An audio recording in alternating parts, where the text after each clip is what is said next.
For as long as I can remember, my life has revolved around meticulous planning and hard work.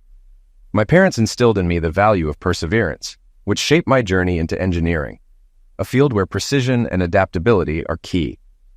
I spent my college years buried in textbooks and internships, determined to carve a path in the competitive industry. That determination paid off when I landed a role at a top design build firm shortly after graduation. Over the years, I've embraced the challenges of my career with enthusiasm. From late nights drafting project plans to early mornings on construction sites, I poured my energy into every detail. My responsibilities expanded when I became chief engineer, a role that demanded not only technical expertise, but also leadership and quick decision-making. Yet with every achievement, there was a price to pay: long hours, constant travel, and the strain it placed on my personal life. Despite the demanding schedule, I believed I'd found balance in my marriage. Reagan was my anchor, someone who understood the pressures of my job and supported me through thick and thin, or so I thought. She often joked about how unpredictable my travel schedule was, but her lighthearted remarks reassured me that she didn't mind. I assumed our bond was strong enough to weather the storms, and I worked hard to ensure she never felt neglected. Still, there were moments of doubt, times when I questioned if I was devoting enough time to my personal life. My frequent absence weighed on me, and I tried to compensate by making the most of my time at home. It was during one of those short-lived breaks, after returning from yet another business trip, that I first felt the faint tremors of unease, a subtle shift in the dynamics of my relationship with Reagan. Several years ago, while leading engineering projects for a construction firm, I often found myself on the road whenever challenges demanded immediate attention. One particular week followed this familiar pattern. With a 7:21 a.m. departure from Hartsfield-Jackson, I was up before dawn ensuring everything was in order before heading to Baton Rouge. By Tuesday afternoon, I was immersed in problem-solving on-site, collaborating with the team to address complications that had cropped up.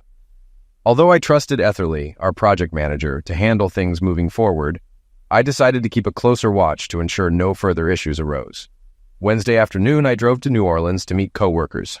Mary Jo Pilecki, a friend I'd trained years ago, was overseeing a project there but was set to begin maternity leave soon. Knowing her impending absence, I reviewed her documentation for her replacement. As I expected, Mary Jo had everything under control.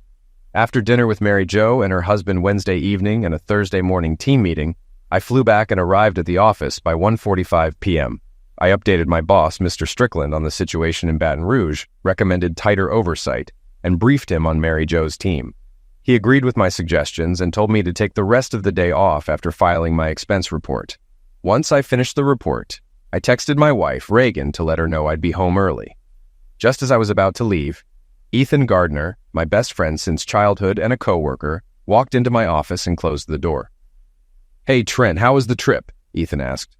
"Long but productive," I replied.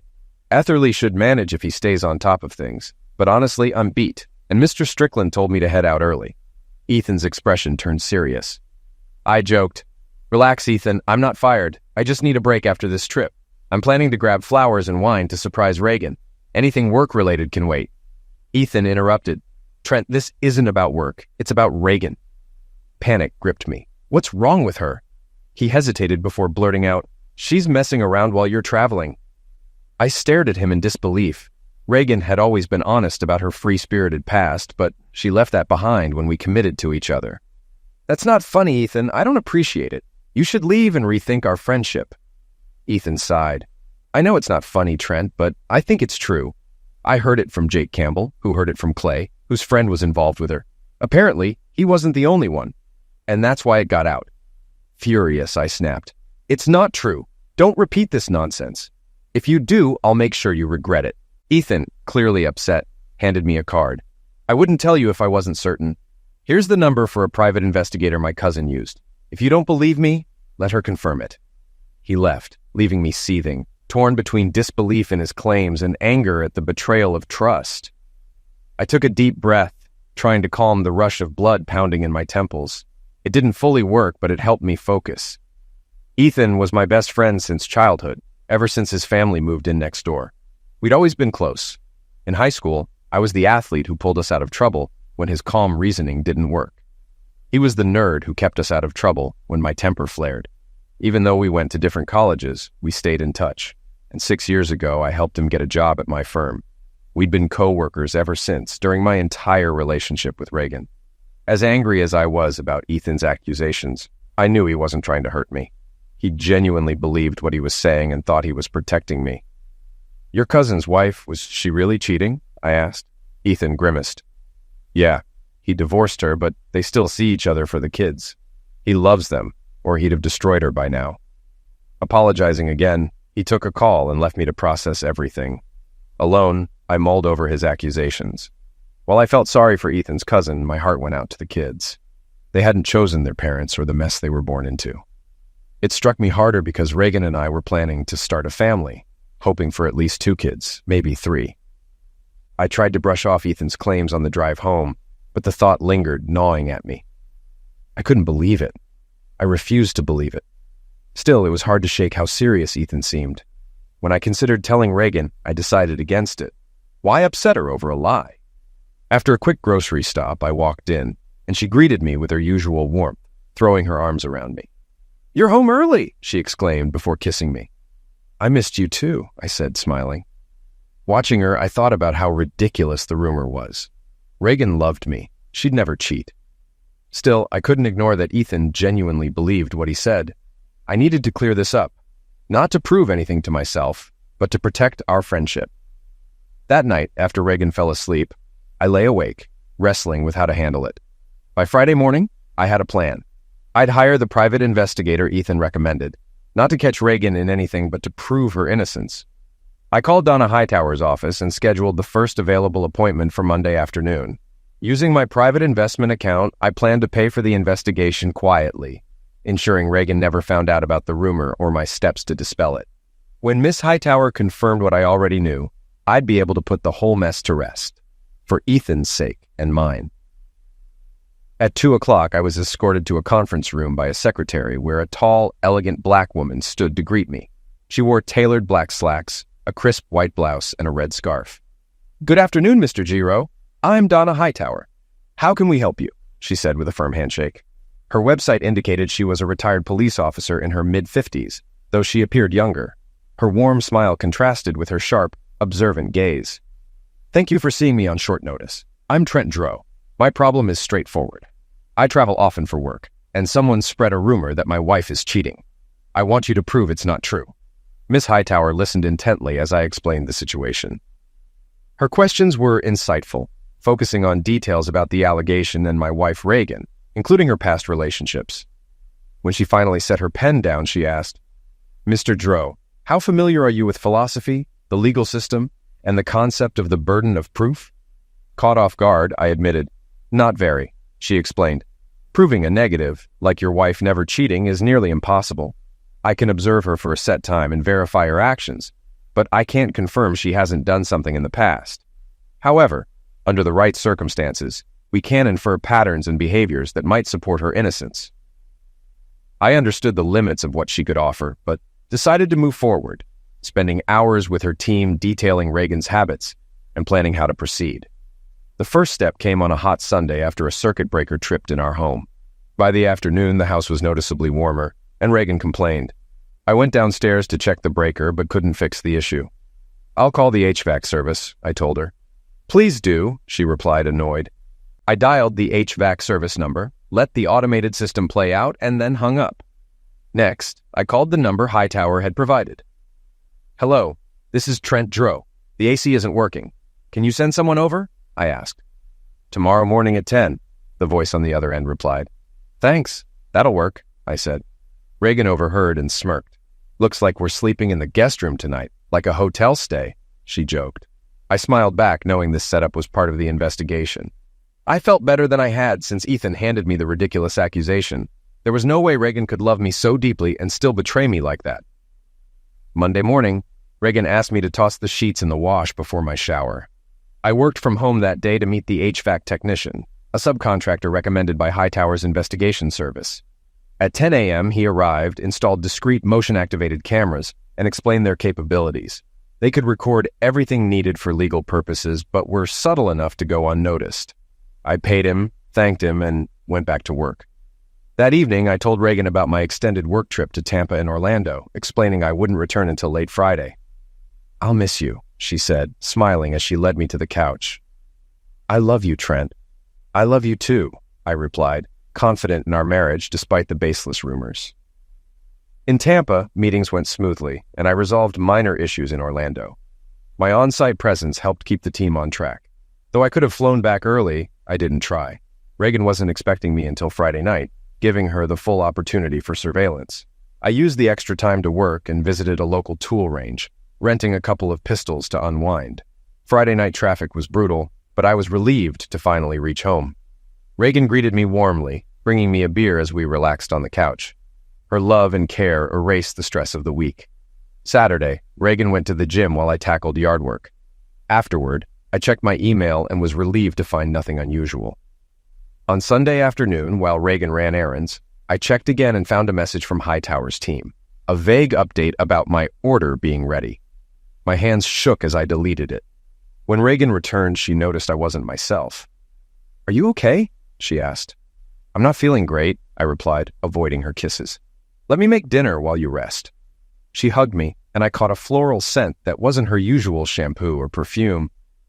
It lingered in my mind as I lay awake that night. Could it just be from a store?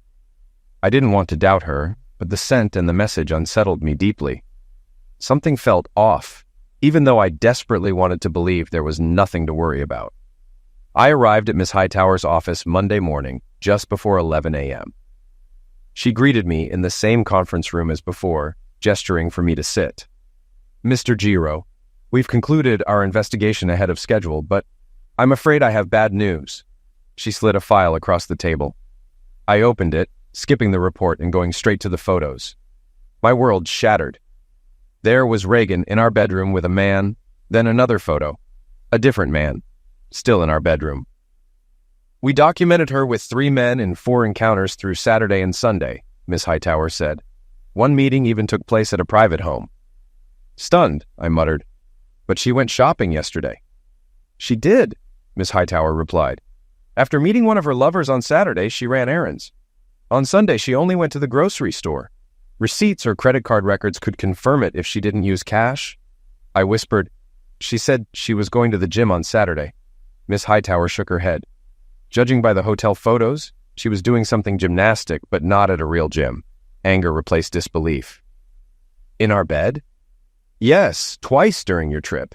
She even changed the sheets between lovers. She's careful about appearances, likely to avoid leaving evidence." I clenched my fists. "And the flowers?" Her hair smelled of flowers. "Did she shower after seeing them?" "Possibly, or she may have used a spray. She's meticulous, but her actions are deliberate," Miss Hightower said. "Based on her behavior, she might have a condition like hypersexuality disorder, though I'm no psychiatrist." As I flipped through the file, I froze at a photo of one of the men. "I think she works with him." Miss Hightower nodded. "That's Noah Woolliver, 32, married, and likely her boss. He has no criminal record but unpaid parking tickets. They met at a bar Wednesday, then went to your house. On Saturday, they met at a hotel, and Sunday at his residence." She added, "If Mrs. Woolliver had arrived minutes earlier, things might have gotten messy." I sighed. Reagan once told me she was wild in college, but had changed. She said she wanted to settle down and loved me. I believed her. My voice faltered, and Miss Hightower patted my arm gently. I stared at the photo of Noah Woolliver, anger boiling inside me. My mind raced with thoughts of what I wanted to do to this lying, cheating man. Miss Hightower firmly grabbed my arm, forcing me to meet her eyes. "Mr. Giro, I'm deeply sorry, but don't let your pain drive you to act out of character. Many people seek revenge when hurt like this, but going too far could ruin your life. Jail, losing your job, and destroying your future won't fix this. It's her mistake, not yours." I nodded reluctantly, though my mind was swirling. I wouldn't let anger consume me, but I'd make her pay, carefully. "Don't worry, Miss Hightower, I'll stay in control, but she'll feel every ounce of the pain she caused me." She sighed, but didn't argue further. "Just be careful. Don't let this come back to haunt you." She referred me to her uncle, George C. Godwin, a seasoned divorce attorney. I spent hours at Piedmont Park planning my next steps before meeting him. George was the opposite of his niece. Short, jovial, and informal, but just as sharp. He reviewed the evidence and quickly got to work. "This is solid," George said, impressed with Miss Hightower's thoroughness. "I'll have everything ready by next Monday, but expedited work will cost extra." "Do it," I replied. I also outlined a specific request for my case. George warned me to tread carefully, noting that appearances matter in court as much as the law. I agreed, forcing a weak smile. Late Monday night, I arrived home, feigning illness to avoid Reagan. I showered and tried to block her from my mind, focusing instead on the steps ahead. Tuesday morning, I quietly left for a flight to Charlotte. Thursday night, I made a difficult call. "Ethan, it's Trent. I owe you a huge apology. You were right. I was completely wrong. She played me." Ethan forgave me instantly, offering his support. I spent Friday avoiding Reagan, pretending to be too tired to engage. On Saturday, I went to my parents' house to help with a project, using it as an excuse to get away. Though I wanted to tell my dad everything, I held back, knowing it wasn't the right time. I would wait until the dust settled, ensuring my plans stayed on track. Late Saturday night, I called Reagan to let her know I wouldn't be home until Sunday afternoon. Her tone made it clear she wasn't home, and likely not alone. I kept my cool, ending the call with a fake "love you." On Sunday afternoon, while Reagan was out, likely with one of her lovers, I got a text from Mr. Godwin confirming everything was ready. The bailiff would serve her papers at 11 a.m. Monday as requested and notify me once it was done. I left a note for Reagan saying I had work to handle and drove to my office, finalizing my plans. She called twice, and I lied, saying I'd be late but promised we'd spend Monday night together. She sounded thrilled and confessed her love, a bitter irony I ignored. That night, I quietly slipped into bed knowing it would be the last time. The next morning, after she left for work, I labeled my belongings with painter's tape, marking what was mine. Anything else I planned to leave behind or donate. At 8 a.m., Ethan arrived with movers. I packed while Ethan supervised the crew, ensuring all my possessions were loaded onto the truck for storage. I discreetly moved my firearms to my dad's safe earlier, ensuring nothing of value was left behind. When Reagan's friend Amy noticed the moving truck, I quickly intercepted her. "Shh, it's a surprise," I said with a grin. "I'm swapping out old furniture for our upcoming anniversary. Don't mention it to Reagan until she tells you herself." Amy smiled, agreeing to keep the secret. By noon, rumors would likely spread, but by then, it wouldn't matter. I tipped the movers generously, thanked Ethan, and headed to the bank. I withdrew half of our joint account funds and deposited them into a new account I'd set up. Then I closed our shared credit card, ensuring a clean financial break. At 10:45 a.m., I parked in a Sandy Springs lot and prepared to send my carefully drafted email. The process server texted updates as Reagan arrived at her office. At 11 a.m., the papers were served. I uploaded the email to our shared family account and sent it to friends and family. It announced our separation and included 3 photos showing Reagan and Noah together, time-stamped for clarity. To avoid going too far, I cropped and blurred the photos to keep them appropriate but undeniable. The message didn't go to Reagan or Noah. I wanted them blindsided. Satisfied everything was in order, I logged out, closed my laptop, and sat back. The storm I'd planned had begun. At 11:30, Reagan called, her voice panicked. "Trent, what's this about a divorce? Why? I thought we were happy. Did you find someone else?" I laughed bitterly. "Happy? I thought so too, until I found out what you were doing. Check the back of the envelope in the package from my lawyer." I heard her swearing and pleading, insisting she loved me, just as she had in front of God and everyone at our wedding 5 years ago. "Trent, it's not what it looks like," she shouted. "Really? No," I replied. "Let me explain," she begged. "Not interested. My attorney's contact info is in the packet. Talk to him." I hung up mid-sentence and ignored her repeated calls. She left voicemails and texts filled with denials and excuses. Without reading or listening, I deleted them all, then blocked her number. Next, I called her father. "Hi, Bob. It's Trent. I hate to bother you at work, but this is important. I wanted you to hear it from me first. The marriage is over," I said. I heard him gulp. "What happened, son?" "Reagan's broken her vows. I have proof. Dates, times, photos, and video. It's been eliminating me, but I can't trust her anymore. The papers were filed this morning, and she's been served." "No, I can't believe it," Bob replied, his voice trembling. "She promised me she was past all this." "She promised all of us, Bob. But she broke those promises. I loved her deeply, but it's over. I wanted to tell you personally because I respect you and Chessie." Bob expressed deep regret and heartbreak over what Reagan had done. We ended the call on somber terms. I left a voicemail for Chessie, suspecting Bob had already called her. By 11:16, it was time for the next part of my plan, a step I had debated but ultimately decided to follow through on. Disguised with sunglasses, a baseball cap, and a fake delivery lanyard, I headed into a building, gum in my mouth for extra flair. At the security desk, I introduced myself. "Hi, TC Dro from Sunshine Couriers. I've got a special package for Mrs. Melissa Wooliver," I said. The guard frowned. "Packages go to the receiving center downstairs." "Not this one. Court rules require personal ID and a signature. I can keep it quiet, or we can make a scene. Your choice," I responded. The guard hesitated. "What do you want?" "I just need to meet her in the lobby, get her ID and signature, and be out in 5 minutes. No hassle," I said. Reluctantly, he nodded. "You'll need a visitor pass, and I'll hold your ID until you return it." I handed over my driver's license, received the badge, and headed upstairs, my plan perfectly in motion. I headed to the elevator, chewing gum, and once on the 3rd floor, approached the front desk at Melissa Wooliver's firm. After some hesitation, the receptionist summoned her. I tossed my gum, removed my cap, and stored it in my bag, shedding any remnants of my disguise. Melissa arrived, her concerned expression betraying unease. She was a striking woman, likely in her late 20s or early 30s, with tanned skin and deep brown eyes. "Joan said you have something for me to sign," she said hesitantly. "No signature is required, Mrs. Wooliver. I'm Trent Giroux, and I'm here because your husband has been having an affair with my wife." I handed her a cropped photo of them in bed. "This envelope contains proof, dates, times, photos, and confirmation from private investigators." Tears streamed down her face as she whispered, "It has to be fake. Noah promised me." "It's not fake," I said quietly. "I hired professionals to investigate rumors about my wife. They confirmed the affair and gathered undeniable evidence." Still crying, she leaned into me. "He said the first time was a mistake, that it wouldn't happen again. We worked through it. How could he do this again?" "I can't say why," I replied. "But it wasn't a one-time mistake. They met 3 times in 5 days." She clung to my shirt, shaking her head as the betrayal sank in. After a moment, she stepped back, wiping her tear-streaked cheeks. "I gave him another chance, but this is it. It's over. We'll end up in court." I've included a recommendation for a private investigator and an attorney in the envelope. They've been a great help to me. She nodded, took the envelope, and started to leave, but stopped. "Mr. Giroux, can I call you if I need advice?" "My number is in the envelope," I replied.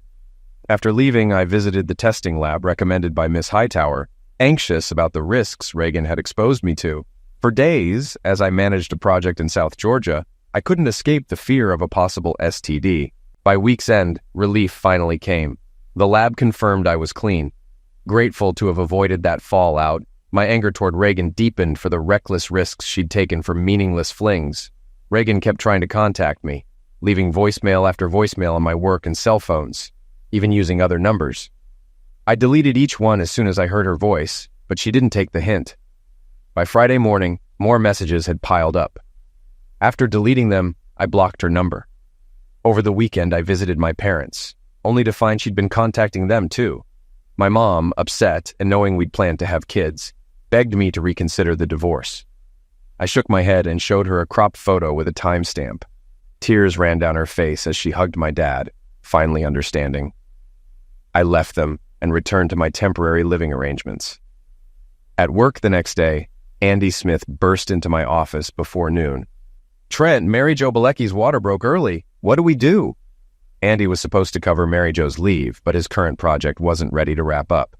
After reviewing schedules, we proposed that I take over the New Orleans job, allowing Andy to focus on his project. Mr. Strickland agreed, and by evening I was en route to New Orleans, distancing myself further from Reagan. Mary Jo and her newborn twins were reported to be doing well. The next day, I met with subcontractors and reviewed plans at the job site before visiting Mary Jo in the hospital. I gave her a small gift and congratulated her.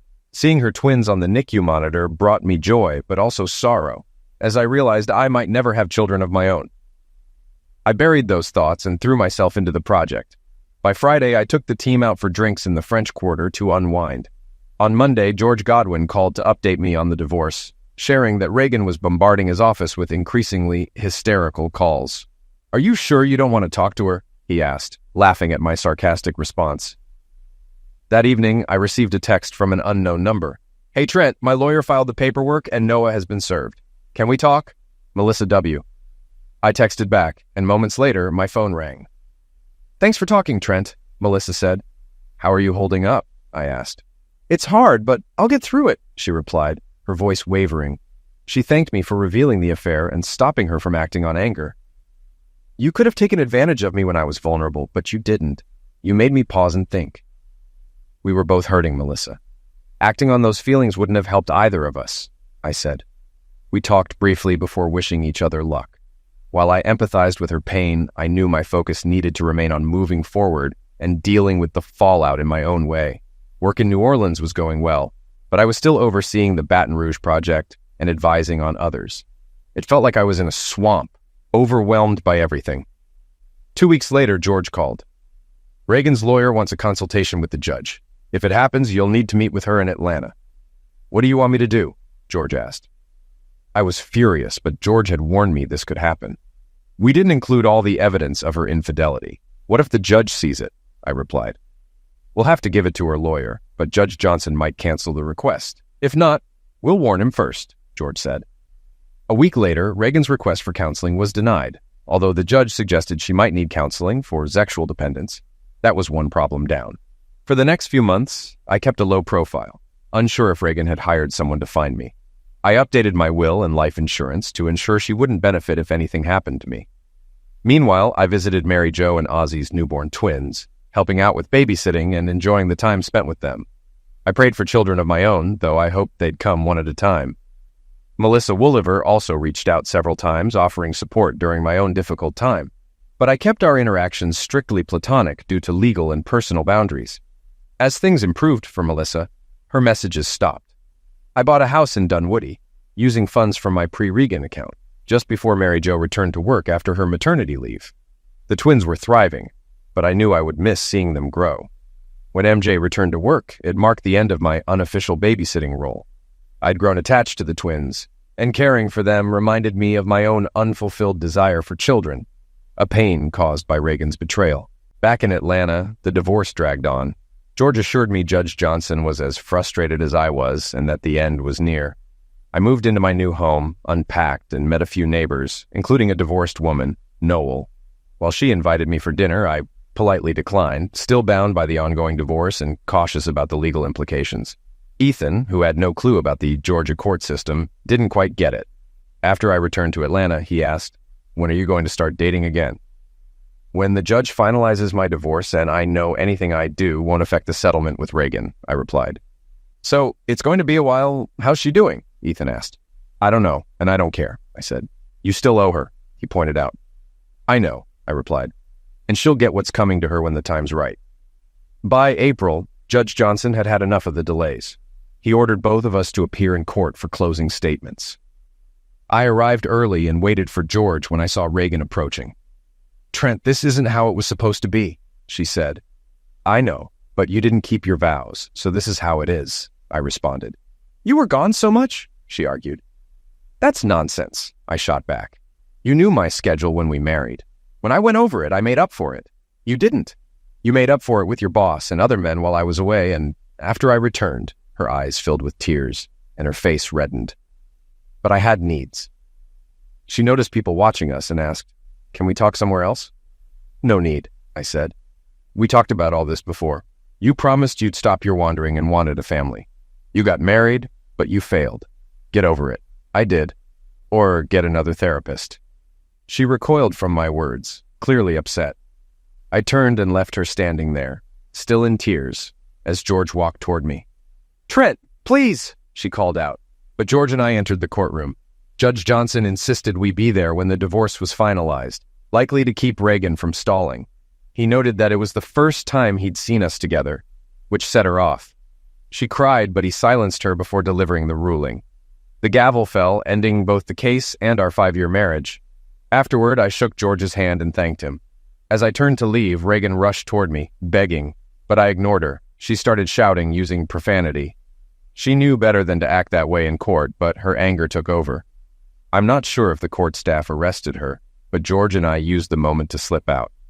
The next day, George filed for a restraining order, which Judge Johnson granted without hesitation.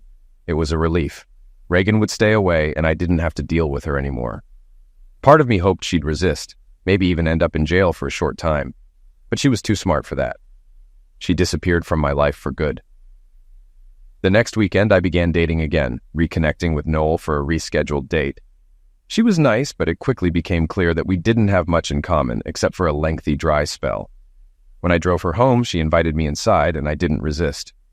A few moments later, we were in her bedroom. After the second time, we both smiled, and Noel curled up next to me. "Trent, we can do this again sometime if you want," she said, confirming my suspicion from dinner that she wasn't looking for anything long-term or permanent. I thanked her and walked home. A few minutes later, Noel and I stayed casual friends, but never saw each other again. The next weekend, I dated another woman, then another in Birmingham the following week. After each date, I felt devastated, often in more ways than one, realizing that despite the enjoyment, I was no closer to finding the right woman. I wanted a friend, a lover, and a lifelong partner with whom I could eventually start a family. Over the next 2 months, I began to doubt whether this would ever happen or if I'd ever find lasting happiness. However, short-term happiness came often and was enjoyable until Independence Day weekend, when I visited my parents and spent time with my sister, her husband, and their 4 children. Mom, knowing me better than I realized, told me that day, "You'll probably never give your dad and me grandchildren if you don't change something." "I know, Mom. I bought a house and I'm fixing it up," I replied. "Trent, a house isn't a home yet.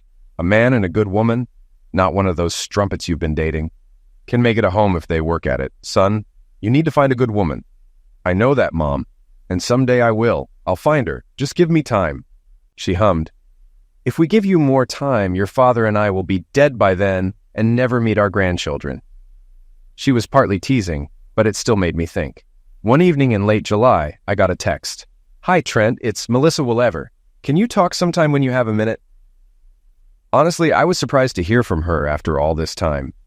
I finished cleaning the paint sprayer and replied quickly, asking her to call when she could. A few minutes later, she called. "Hey, Trent, thanks for agreeing to talk to me," Melissa said. "No problem, Melissa. How are you? We haven't talked in a while, and that's partly why I was hesitant to message you tonight. I wasn't sure if, with everything that's happened, you'd want to talk again," I replied. I laughed.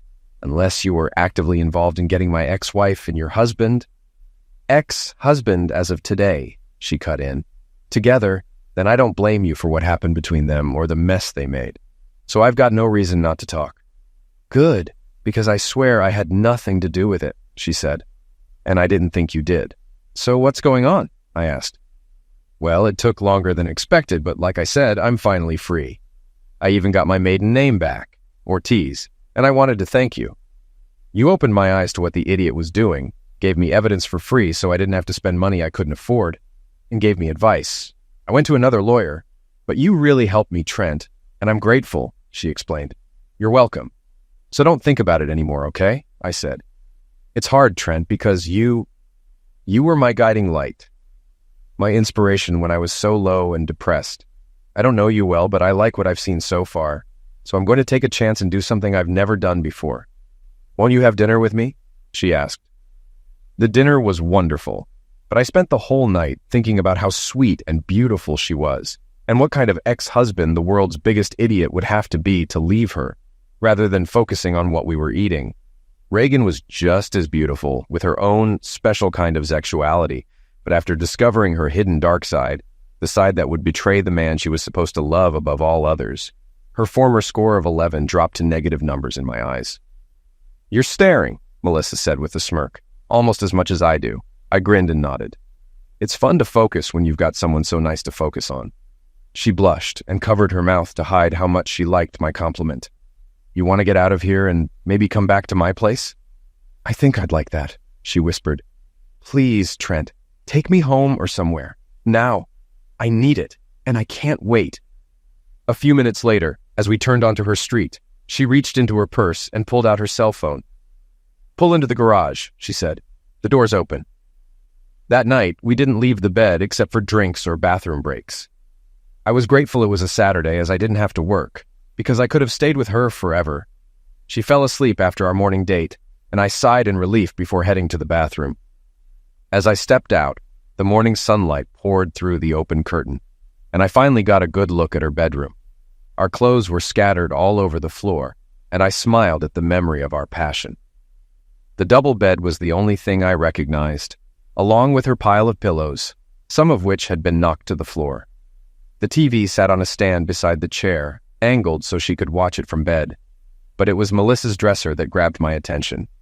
There were several photos on it, and I quickly glanced at them before something made me stop. It might have been rude, but I picked up one of the pictures to examine it closer. "Trent, what are you doing?" Melissa asked from the bed. "Melissa, who's the girl in these photos?" I asked, holding up the picture. "That's my daughter, Ansley. She's 3, and she means the world to me," Melissa replied. Her words caught me off guard, actually shocked me. And I said, "You never mentioned her." I didn't want to bring her into the Noah situation, so I tried to keep her out of it. But she ended up being a huge obstacle in the divorce. That's why it took so long. "Trent, I don't want us to be seeing each other until we're sure there's something real between us," she explained. "Where is she now?" I tried to keep my voice steady, but I'm sure it went up a little. "She's with him this weekend." "Why? Is something wrong?" Melissa asked. I liked her a lot, but this was a shock, a real surprise, and the implications, though unclear at the moment, hit me. "Melissa, I don't know. I really like you. I like you more than I should. But if there's one person I don't love as much as my ex-wife, it's your ex-husband. It's the same situation either way." That's what my grandmother would have called this match. "I've already told you I want kids, so you can imagine I'd want to be involved in your daughter's life if things worked out," I said. "But think about this. If I show up at her soccer game, piano recital, cheerleading practice, school dance, or whatever, who else will be there?" "Noah," she sighed, starting to grasp what I was getting at. "He's a lying, cheating idiot, but he loves her." Exactly. And every time I see him at one of those events, it'll remind me of what he did to my ex and the role he played in destroying my marriage. I'll resent him, and I think Ansley, even though she won't understand, will sense the tension between us. Eventually, she'll start resenting me, which will hurt my relationship with her, and in turn, hurt our relationship. As much as it pains me to say it, I think it would ruin everything we have. She sat up, and almost in a whisper, she said, "You're saying we have no future?" As much as I'd like to be wrong, no, I don't think we do, I agreed. She nodded, tears streaming down her face. "I thought it was too easy, too perfect. Now I know it was. Please, Trent, just go. The garage door will be open for you." She tapped her phone a few times and collapsed back onto the bed, pulling the sheet over herself as she cried. I gathered my clothes and dressed in the hallway as I left, hating myself at every turn, almost as much as I hated her ex-husband. It hurt, but deep down, I knew it was the right decision. Later, I went to my parents' house and gave them the short version. They could tell I was holding back and that I was hurting more than I cared to admit. Mom tried to get more out of me, but I shook my head and told her it wouldn't work. As always, she hugged me, stroked my back, and assured me everything would be okay. I wanted to believe her, but at that moment, I just couldn't. On Sunday, we met my sister and her family for lunch after church. There was a long wait at the restaurant, so she pulled me aside and had me lay it all out. She was 2 years older and had helped me through several high school crushes, so I opened up and told her almost everything, though I left out the details, though I suspected she had a hunch. "I know it's not going to be easy," she said later, "but I think you can make it work if you really love her. One date doesn't tell you everything, and if you had more, you might realize it's not as big as you think. But it might also show you there's something there worth fighting for." Thanks, sis. And you're right. One date doesn't say it all, but it told me enough to know it would hurt a lot more to get close to her and then watch it fall apart because of the past. Listen, little brother, you won't know for sure until you try. I nodded and agreed to think it over. After that, our table was ready, and we didn't talk about it again, but it stayed in my mind on the trip home and the days that followed. Ethan understood me better than anyone and agreed with my thoughts. But on the drive home from a trip to a factory near LaGrange, I started to wonder, given how lucky Ethan was with women, was it really a good thing that he was agreeing with me? The weekend after I returned, Ethan set us up with a couple of women. We had fun, but the thought of Reagan still lingered. During the divorce, Reagan wanted to keep the house, but I made sure she had to sell it, forcing her to give up more than she wanted. It was petty, but it felt like karma, and I didn't regret it. I also had George handle the sale, as he and Reagan's lawyer were on good terms. He found out Reagan planned to buy a condo, and I later heard rumors that she and Noah were getting married. Concerned, I called George. "Reagan might be remarrying," I said. I'll check it out and stop the alimony payments if it's true, George replied. During the divorce, George argued I shouldn't pay alimony due to Reagan's infidelity, but the judge awarded her a small amount for 5 years, or until remarried. If she remarried, I'll confirm and get the payments stopped, George said. Some people never learn, I said, shocked that she and Noah might be together. This only reinforced my decision to cut things off with Melissa. George laughed. It keeps me in business. After hearing about Reagan and Noah's wedding, I decided to reach out to Will Kleiner, a friend from college who worked at Reagan's firm. Will and I had stayed in touch after I started dating Reagan. I met with him for lunch, and when I mentioned what happened, he said, I heard Woolliver asked to transfer. It all makes sense now. I asked about the firm's policy on these matters. Violating it could get them in big trouble, Will replied. I asked him to get me a copy of the personnel manual, and he agreed. A few days later, at a Braves game, Will handed me a flash drive with the information I needed. I brought it to George, who reviewed it. Even if you prove they knew about Noah's actions, George said, you can't sue. Georgia's laws don't allow it. The state removed alienation of affection in '79. I cursed under my breath. I just wanted to hit them where it hurts. Many have tried. Unless the firm knew about the misuse and did nothing, you won't get far, George said. But let's focus on spousal support first. We'll handle the other later. The next week, George filed a motion to end spousal support after discovering Reagan had remarried. Reagan's attorney opposed it, but the judge agreed with us, and the payments were stopped. Patience, George advised. 6 months later, George called. Noah's cautious right now. You're right to wait. Let's run a check now while the marriage is still fresh. It took 2 weeks, but Donna Hightower and one of her investigators proved that, as the saying goes, tigers don't change their stripes, or in this case, leopards don't change spots. Serial cheaters don't stop cheating. Noah Woolliver had started an affair with one of his new subordinates. So George took the information, packaged it neatly, and went to one of his lawyer friends. We don't want this coming back to you, Trent, because if whoever takes over Judge Johnson's position sees your involvement, Mr. Woolliver could lose his job. If that happens, Mrs. Woolliver could petition to have spousal support reinstated because of the impact your actions have had on her current husband. I'm not sure how she'd find out since I'm not going to tell her. And if anything happens to Noah, I bet he won't tell her the real reason.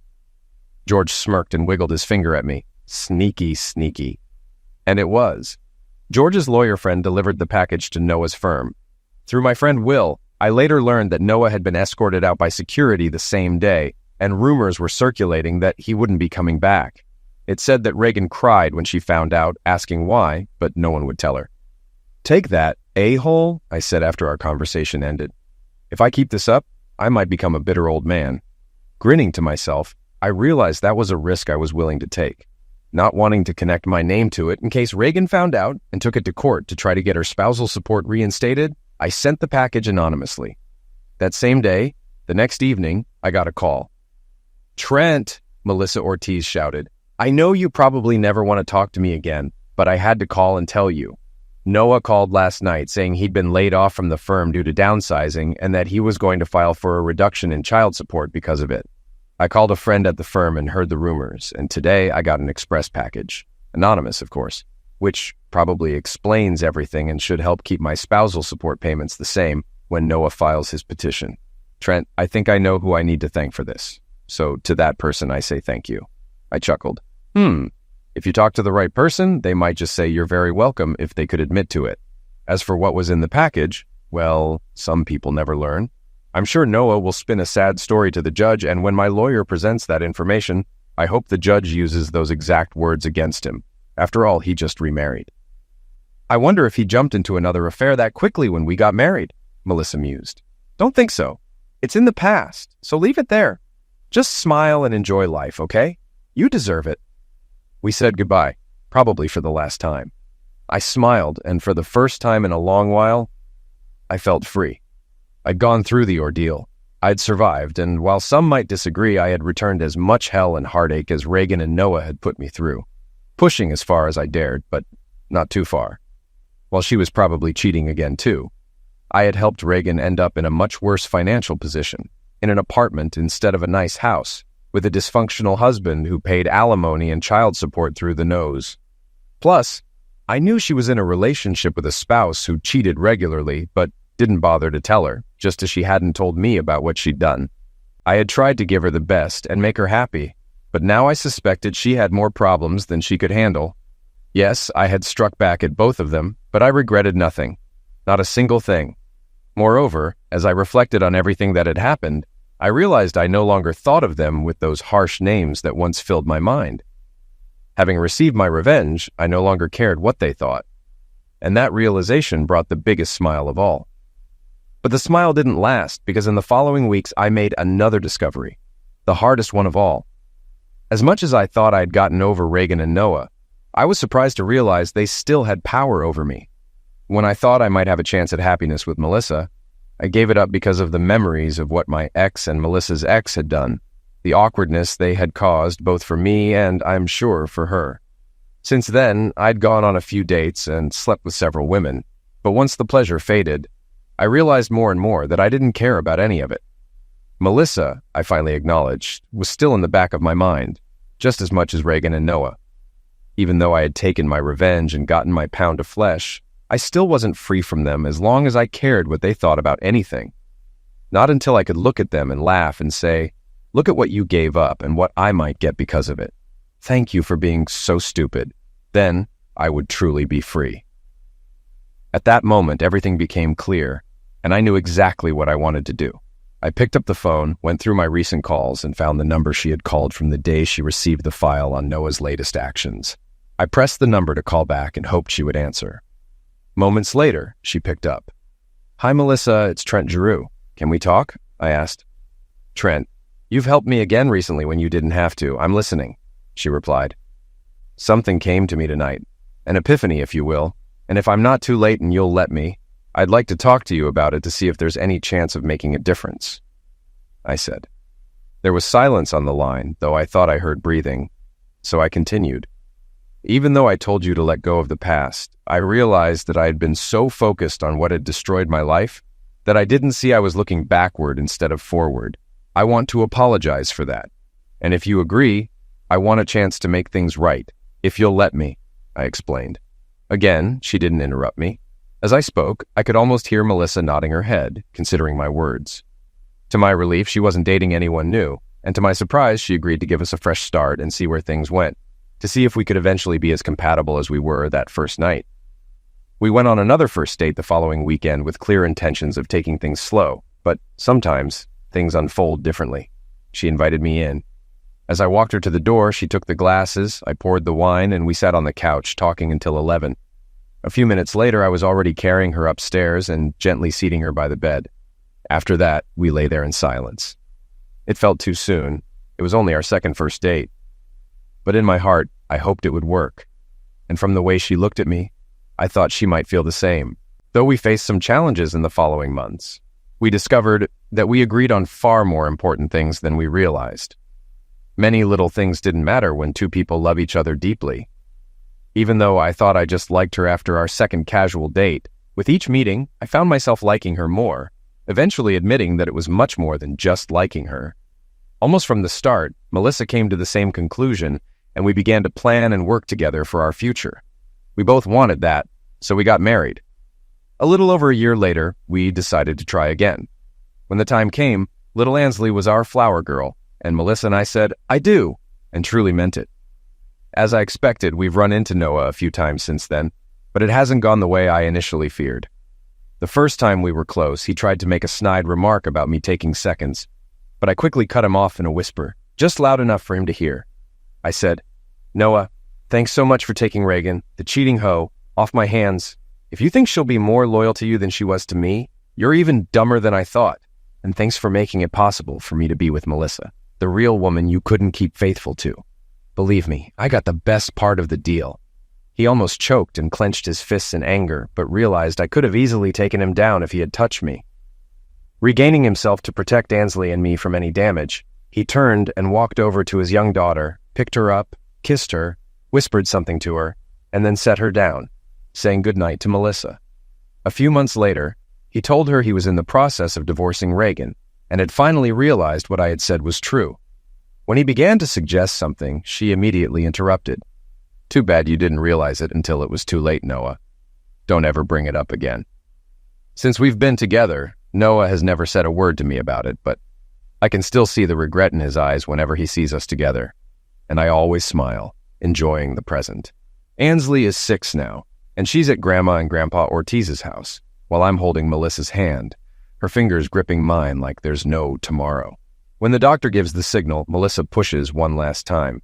Finally, she leans back, and I kiss her sweat-drenched forehead as the doctor and nurse step back a little from the bed. After a moment, the midwife looks at us and smiles. "Mr. and Mrs. Giroux, congratulations. I know you didn't want to know beforehand, so let me be the first to tell you that you have a beautiful baby boy." And that's when I realized all the trials and struggles I had endured were worth it. I knew that no matter how hard it had been, I wouldn't change a thing.